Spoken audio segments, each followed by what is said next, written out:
Okay, so Genesis 1:26, God said in the Bible, "Let us make man in our image and our likeness." So this is saying, "Let us make man in our image." It sounds like it's not just God saying, "I will create." It's saying, "Let us." So he's talking to somebody else already, or there's a communication to others going on. So when it's talking about "Let us make man in our image and our likeness," he's actually talking about um like the other, like who we are. So like we are gods. You read this in Psalms, lowercase g. Together we combine to make the capital G God. And let us make man in our image and our likeness is saying that so that they may rule over the fish of the sea. This is not talking about souls, as I mistakenly thought. It's not telling us let us make souls so that it may rule over the fish of the sea. It's just really ridiculous. Then why would they need to do all that? But it basically talking about let us create the physicality of man with the eyes and the nose and the ears, the mouth and the senses of the touching.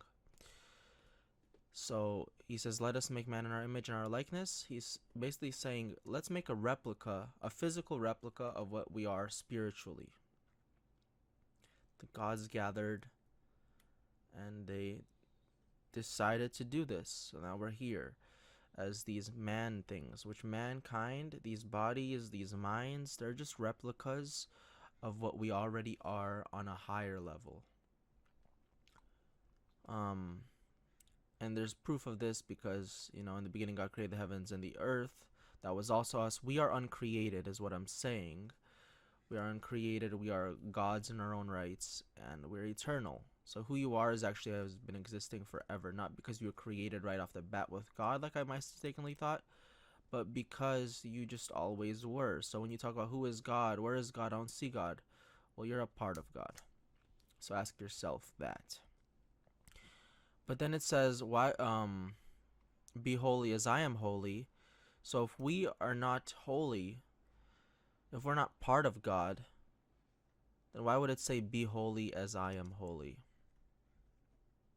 It wouldn't say be holy as I am holy. It's saying be holy as I am holy because it's saying mimic or simulate or do a ritual in the way that ritual, make your life a bunch of rituals remembering who God is.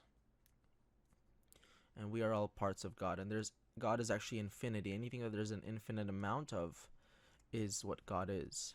There's an infinite amount of uncreated entities, and they're not just hanging out in the spiritual world. They're powerful. They combine to make a universal, powerful God mind. And the proof of that is the physical world, the order of it, and the magic and miracle of physicality.